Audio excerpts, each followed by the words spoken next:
আসসালামু আলাইকুম প্রিয় শিক্ষার্থীবৃন্দ, আমি আপনাদের আরিফ স্যার।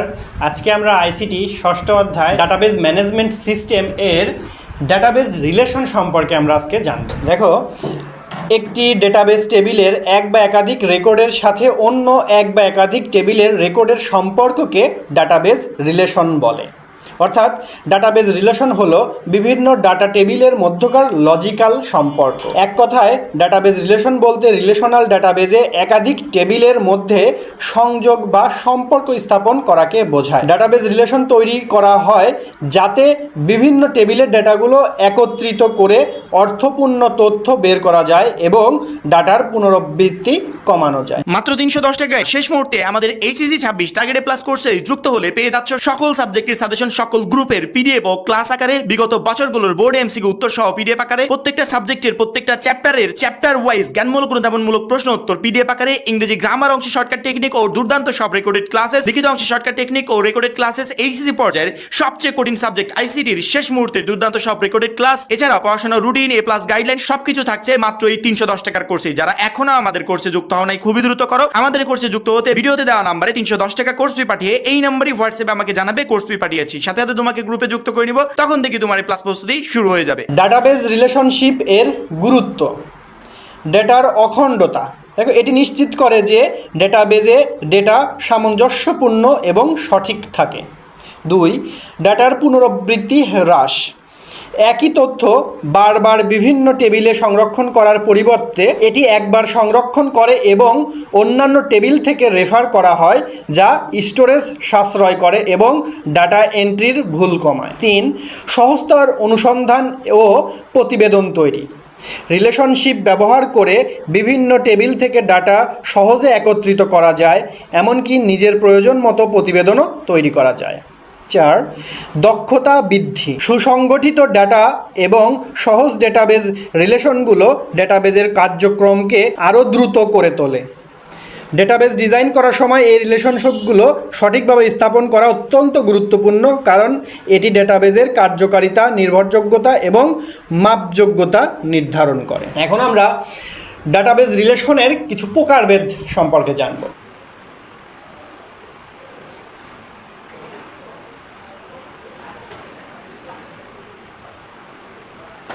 দেখো, ডেটাবেজ রিলেশনের প্রকারভেদ হচ্ছে 3 প্রকার, 4 প্রকারও বলা চলে, কারণ এই যে এখানে 1 to many রিলেশন এবং many to one রিলেশন, এটাকে আমরা মার্জ করে একটিতে করেছি, যদিও 4টি বলা যায়। তো দেখো, আমরা 3টি পড়ব। 1 to one relation, 1 to many relation বা many to one রিলেশন, তারপর পড়ব many to many রিলেশন। দেখো, 1 to one রিলেশন বলতে বোঝাচ্ছে আমাদের 2টি টেবিল থাকবে, ঠিক আছে? 2টি টেবিলের মধ্য থেকে প্রথম টেবিল মানে এ টেবিল এবং দ্বিতীয় টেবিলের নাম ধরলাম বি টেবিল। এ টেবিলের একটি মাত্র কলাম আমাদের বি টেবিলের একটি কলামের সঙ্গে শুধু মিল থাকবে, অন্য কোথাও মিল থাকবে না, সেটাকে বলা হচ্ছে 1 to one রিলেশন, মানে একটির সঙ্গে একটিরই মিল থাকবে। তারপরে বলা হচ্ছে 1 to many, মানে কি প্রথম টেবিলের একটি ডাটা পরের টেবিলের একটি ডাটার সাথে মিল থাকবে, কিন্তু পরের টেবিলে আমাদের একাধিক প্রাইমারি কি থাকতে পারে। তারপরে বলছে ম্যানি টু ওয়ান রিলেশন, মানে কি প্রথম টেবিল মানে টেবিল এতে আমাদের একাধিক প্রাইমারি কি থাকতে পারবে, কিন্তু দ্বিতীয় নাম্বার যে আমাদের টেবিল থাকবে টেবিল বি এর একটি মাত্র প্রাইমারি কি থাকবে এবং তার সঙ্গে রিলেশন হবে। ম্যানি টু ম্যানি রিলেশন বলতে বোঝাচ্ছে 2-এর অধিক টেবিলের সঙ্গে রিলেশন হবে এবং প্রত্যেকটি কি হবে, একটা টেবিলে আমাদের ফরেন কিউ থাকবে এবং সেটা আমাদের প্রাইমারি কি হিসেবেও কাজ করবে। তো চলো আমরা বাস্তব একটা ছক কেটে ছকের মাধ্যমে আমরা এই সবগুলোই দেখব কিভাবে সেগুলো কাজ করে।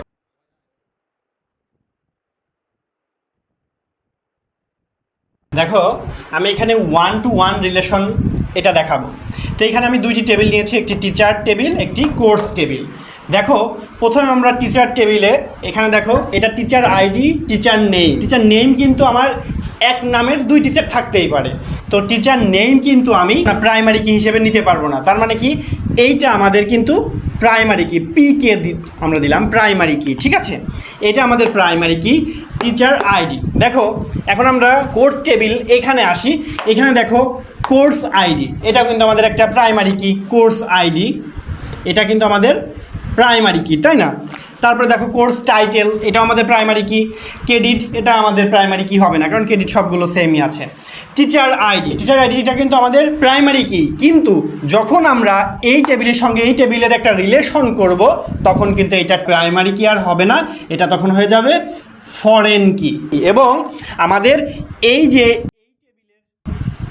এই কি এর সঙ্গে আমাদের এই কি এর কি হচ্ছে 1-to-1 রিলেশন হয়ে যাচ্ছে। তার মানে কি হচ্ছে দেখো, 1-to-1 রিলেশন হওয়ার জন্য আমরা প্রথম টেবিলের যেই উপাত্ত এবং দ্বিতীয় টেবিলের সেই একই উপাত্তের সঙ্গে মানে ভাইস ভার্সা করতে পারবো। ধরো এটা দিয়ে আমরা এই টেবিলে যাইতে পারবো, এই টেবিলকে যদি আমরা প্রথম টেবিল ধরি এই টেবিল থেকে আমরা এই টেবিলে আসতে পারবো। তো এটা হচ্ছে 1-to-1 রিলেশনশিপ। এখন আমরা দেখব 1-to-many রিলেশন। দেখো 1-to-many রিলেশনের মধ্যে বলা হচ্ছে একটা টেবিলের আমাদের যে কিটা থাকবে প্রাইমারি কি, সেই প্রাইমারি কি দ্বারা আমরা এক বা একাধিক টেবিলের সঙ্গে সম্পর্ক করতে পারবো। তার মানে কি করছি, 1-to-many মানে হচ্ছে একটা টেবিল থেকে আমরা অনেকগুলো টেবিলের সঙ্গে সম্পর্ক করতে পারবো, সেটাকে বলা হচ্ছে 1-to-many রিলেশন। তাহলে দেখো এইটার ক্ষেত্রে আমরা বলি, এইটার ক্ষেত্রেও কিন্তু আমরা কি করতে পারবো, সেমভাবেই এইটাকে ফরেন কি ধরে এইটাকে কিন্তু ফরেন কি করে আমরা কিন্তু এই দুইটার সঙ্গে রিলেশন করতে পারছি।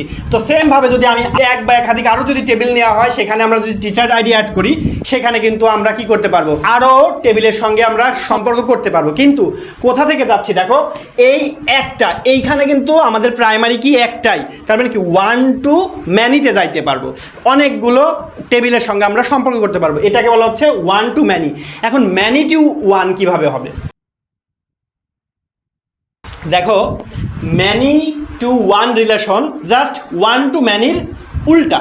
তার মানে কি হচ্ছে, একটা টেবিলের অনেকগুলো ডাটার সাথে যদি আমরা যে কোনো টেবিল মানে এক বা একাধিক টেবিলের একটি মাত্র ডাটার সাথে যদি আমরা মিল রাখতে পারি, তাকে বলা হচ্ছে কি many-to-one রিলেশনশিপ। তো দেখো এইখান থেকে দেখো, তখন আমাকে এইটাকে আমাদের ফার্স্ট ডাটা ধরতে হবে। দেখো এইখানে কিন্তু আমাদের অনেকগুলো ডাটা আছে, এই ডাটা দিয়ে কিন্তু আমরা এইখানে একটা ভ্যালুর সঙ্গেই কিন্তু আমরা মিল করতে পারছি।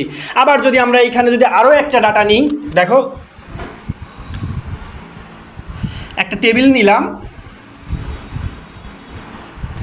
এইখানে টিচার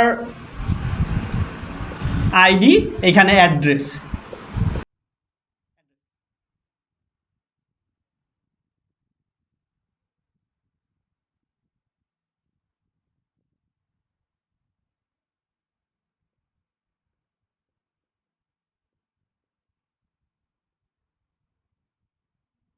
দেখো তাহলে many-to-one কি হচ্ছে দেখো, তাহলে এই টেবিলের সঙ্গে এই টেবিলের কিন্তু টিচার ইনফো এই টেবিলেরও কিন্তু আমরা সংযোগ করে দিতে পারবো। দেখো তাহলে এইখান থেকে কিন্তু আমাদের এইখানেও কিন্তু আমাদের একটা সংযোগ হয়ে যাচ্ছে।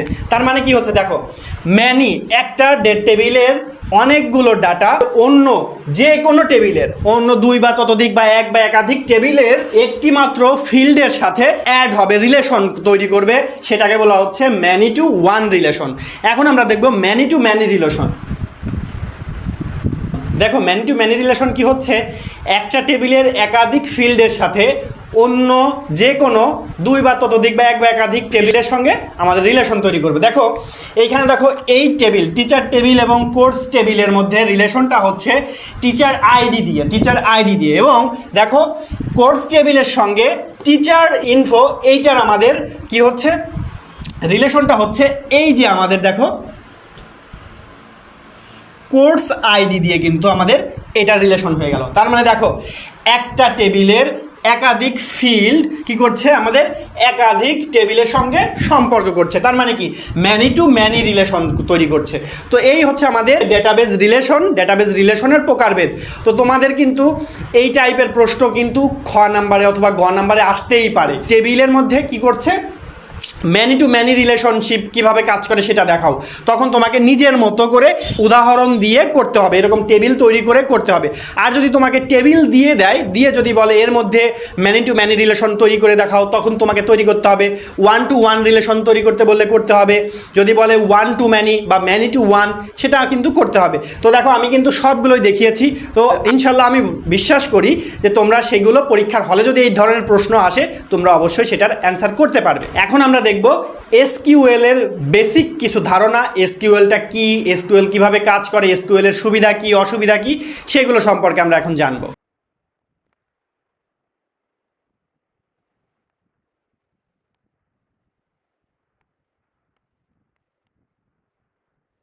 এখন আমরা এসকিউএল স্ট্রাকচার্ড কোয়েরি ল্যাঙ্গুয়েজ এইটা সম্পর্কে জানবো। দেখো, এসকিউএল 1970 সালে doctor Edgar F court relational database management সিস্টেমের উপর একটি মডেল তৈরি করেছিলেন। পরে 1974 সালে IBM কর্পোরেশন এই মডেলকে বাস্তব রূপ দিয়েছিলেন, যার নাম দেওয়া হয়েছিল স্ট্রাকচার্ড ইংলিশ কোয়েরি ল্যাঙ্গুয়েজ, সংক্ষেপে SEQUEL। পরবর্তীতে এই ল্যাঙ্গুয়েজটির কিছু পরিবর্তন করে এসকিউএল নামকরণ করা হয়। এসকিউএল এর বাণিজ্যিক ব্যবহার শুরু হয় 1979 সালে। তো এটা একটু মাথায় রাখতে হবে, 1979 সালে এসকিউএল এর বাণিজ্যিক ব্যবহার শুরু হয়। এসকিউএল ব্যবহার করে ডেটাবেজ অবজেক্ট যেমন টেবিল, ভিউ, ইন্ডেক্স, সিকোয়েন্স তৈরি, সংশোধন বা মুছে ফেলা, ডেটাবেজ টেবিলের মধ্যে রেকর্ড সন্নিবেশ বা ইনসার্ট, আপডেট ও ডেটা ডিলিট করা যায়। এছাড়া ইউজার অ্যাক্সেস নিয়ন্ত্রণ, ডেটাবেজ কনসিস্টেন্সি এর নিশ্চয়তা প্রদান করা যায়। এ কারণে এসকিউএলকে ডেটাবেজের জন্য একটি শক্তিশালী হাতিয়ার বলা হয়। এখন আমরা দেখব এসকিউএল এর প্রধান কাজসমূহ। এসকিউএল প্রধান যে 4 ধরনের কাজ করে এবং ডেটাবেজকে কার্যকরভাবে পরিচালনা করতে সাহায্য করে তা হলো: 1. Data definition language, 2. Data manipulation language, 3. Data control language, 4. Transaction control language. তো প্রথমে আমরা ডেটা ডেফিনেশন ল্যাঙ্গুয়েজ সম্পর্কে জানি। যে ল্যাঙ্গুয়েজ বা ভাষার সাহায্যে ডেটাবেস তৈরি, ডেটাবেস টেবিল তৈরি, টেবিলের স্ট্রাকচার পরিবর্তন, টেবিলের নাম পরিবর্তন, টেবিল মুছে ফেলা এবং টেবিলের সমস্ত রেকর্ড মুছে ফেলার কাজ করা হয় তাকে ডেটা ডেফিনেশন ল্যাঙ্গুয়েজ বা DDL বলে। তাহলে DDL এর পূর্ণরূপ কি হচ্ছে? Data definition language. Create database এর কাজ হচ্ছে নতুন ডেটাবেস তৈরি করা। ক্রিয়েট টেবিল এর কাজ হচ্ছে নতুন টেবিল তৈরি করা। অল্টার টেবিল এর কাজ হচ্ছে বিদ্যমান টেবিলের কাঠামো পরিবর্তন করা, যেমন কলাম যোগ করা বা মুছে ফেলা। ড্রপ টেবিল এটির কাজ হচ্ছে একটি টেবিল মুছে ফেলা। এখন আমরা ডেটা ম্যানিপুলেশন ল্যাঙ্গুয়েজ DML এটা সম্পর্কে পড়ব। যে ল্যাঙ্গুয়েজ বা ভাষার সাহায্যে ডেটাবেস টেবিলে রেকর্ড যোগ বা ইনসার্ট করা, রেকর্ড সংশোধন করা, রেকর্ড মুছে ফেলা, ডেটা বা ডেটা রিট্রাইভ করা এবং সর্টিং করা যায় তাকে ডেটা ম্যানিপুলেশন ল্যাঙ্গুয়েজ বলে। নিম্নে কয়েকটি ডেটা ম্যানিপুলেশন ল্যাঙ্গুয়েজ এর কমান্ড উল্লেখ করা হলো। এর মধ্যে একটি কমান্ড হচ্ছে ইনসার্ট ইনটু। এর কাজ হচ্ছে টেবিলে নতুন ডেটা বা রেকর্ড যোগ করা। আপডেটের কাজ বিদ্যমান ডেটা পরিবর্তন করা। ডিলিট ফ্রম এর কাজ টেবিল থেকে ডেটা মুছে ফেলা। সিলেক্ট এর কাজ ডেটাবেস থেকে তথ্য পুনরুদ্ধার করতে ব্যবহৃত। এটি এসকিউএল এর সবচেয়ে বেশি ব্যবহৃত কমান্ড, সিলেক্ট। এখন আমরা দেখব ডেটা কন্ট্রোল ল্যাঙ্গুয়েজ DCL। এই কমান্ডগুলো ডেটাবেস ব্যবহারকারীদের অধিকার নিয়ন্ত্রণ করার জন্য ব্যবহৃত হয়। অর্থাৎ কে কোন ডাটা দেখতে পারবে এবং কে পরিবর্তন করতে পারবে তা নির্ধারণ করা হয় কিসের দ্বারা? DCL দ্বারা। এখন আমরা দেখব ট্রানজ্যাকশন কন্ট্রোল ল্যাঙ্গুয়েজ TCL। এই কমান্ডগুলো ডেটাবেস ট্রানজ্যাকশন মানে লেনদেন পরিচালনা করার জন্য ব্যবহৃত হয়, যা ডেটাবেজে একাধিক অপারেশনকে একটি একক লজিক্যাল ইউনিটে পরিণত করে এবং ডেটার অখণ্ডতা নিশ্চিত করে। অর্থাৎ ডেটাবেস টেবিলের কোনো পরিবর্তনকে স্থায়ীভাবে সংরক্ষণ বা কোনো পরিবর্তনকে বাদ দিয়ে আগের অবস্থায় সংরক্ষণ করার জন্য TCL ব্যবহৃত হয়। দেখো, এখান থেকে আমাদের বেশ কিছু প্রশ্ন আসতে পারে। প্রশ্নের টাইপটা এমন হতে পারে, দেখো এসকিউএল এর পূর্ণরূপ কি? আমরা জানি স্ট্রাকচার্ড কোয়েরি ল্যাঙ্গুয়েজ। তারপরে আসতে পারে এসকিউএল এর বাণিজ্যিকভাবে ব্যবহার শুরু হয়, আমরা কিন্তু এটা পড়েছি 1979 সালে। এসকিউএল মূলত কাজ করে কয় ধরনের? 4 ধরনের। ডেটাবেস বিদ্যমান টেবিলের কাঠামো পরিবর্তনের কমান্ড কোনটা? Alter table. ডেটাবেস এসকিউএল টেবিলের নতুন রেকর্ড সংযোজনে ব্যবহার করা হয় ইনসার্ট স্টেটমেন্ট। DML কমান্ড হলো সিলেক্ট নামে কিন্তু DML এর কমান্ড। ডেটাবেজ হতে ডেটা পুনরুদ্ধার করার কমান্ড হলো সিলেক্ট। ডেটাবেজ ইউজারদের বিশেষ সুবিধা বাতিল করার কমান্ড হলো রিভোক। দেখো এখন আমরা এসকিউএল এর অপারেটর, অপারেন্ড ও এক্সপ্রেশন এইটা সম্পর্কে আমরা জানবো। প্রথমে আমরা অপারেটর সম্পর্কে জেনে নিই।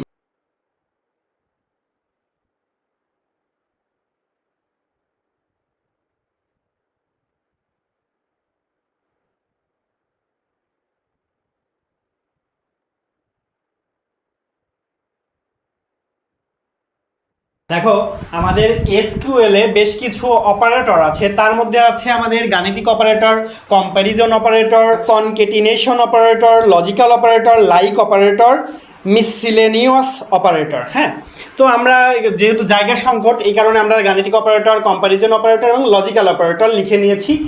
এটি আমরা আগে বলি, তারপরে বাকিগুলো বলছি। দেখো গাণিতিক অপারেটর প্লাস প্লাস কি করবে? যোগের কাজ করবে। মাইনাস বিয়োগের কাজ করবে। স্টার গুণের কাজ করবে। স্ল্যাশ ভাগের কাজ করবে। ব্যাকস্ল্যাশ অখণ্ড ভাগের কাজ করবে। আমাদের এটা পুরো পাওয়ারের কাজ করবে, পূরকের কাজ করবে। মোট ভাগশেষের কাজ করবে। ব্র্যাকেট গ্রুপ এক্সপ্রেশন করার জন্য কাজ করবে। তারপর কম্প্যারিজন অপারেটর, আমরা জানি কম্প্যারিজন মানে কি? তুলনা। তুলনা করবে। ইকুয়াল সমানের কাজ করবে। গ্রেটার দেন বৃহত্তর কাজ করবে। লেস দেন ক্ষুদ্রতরের কাজ করবে। গ্রেটার দেন ইকুয়াল বৃহত্তর বা সমান, লেস দেন ইকুয়াল ক্ষুদ্রতর বা সমান। এখানে লেস দেন গ্রেটার দেন এটা অসমানের কাজ করবে। Between dot dot and dot dot এটা রেঞ্জ বোঝানোর জন্য ব্যবহৃত হয়। লজিক্যাল অপারেটরের মধ্যে আছে আমাদের অ্যান্ড। আমরা জানি অ্যান্ড গেট কি করে। দেখো অ্যান্ড গেট কিন্তু আমাদের উভয় শর্ত যখন পূরণ হয়েছিল তখনই ভ্যালুটা দিয়েছিল, বাকি সময় ভ্যালু দেয়নি। তো এখানেও সেমই কাজ করবে। অ্যান্ড উভয় শর্ত পূরণ করার জন্য ব্যবহৃত হবে। নট শর্ত পূরণ করবে না। অর অন্তত যে কোনো একটি শর্ত পূরণ করবে। ব্র্যাকেট গ্রুপ এক্সপ্রেশন করার জন্য, এবং আমাদের এইটা শর্ত পূরণ করতে হবে, মানে শর্ত পূরণ করতেই হবে এই চিহ্ন দ্বারা সেটা বোঝায়। এটাকে এক্সক্লেমেশন মার্ক বলে আর কি। তো এই ছিল আমাদের 3টি অপারেটর। বাকি 2টি অপারেটর আমরা দেখে নিই।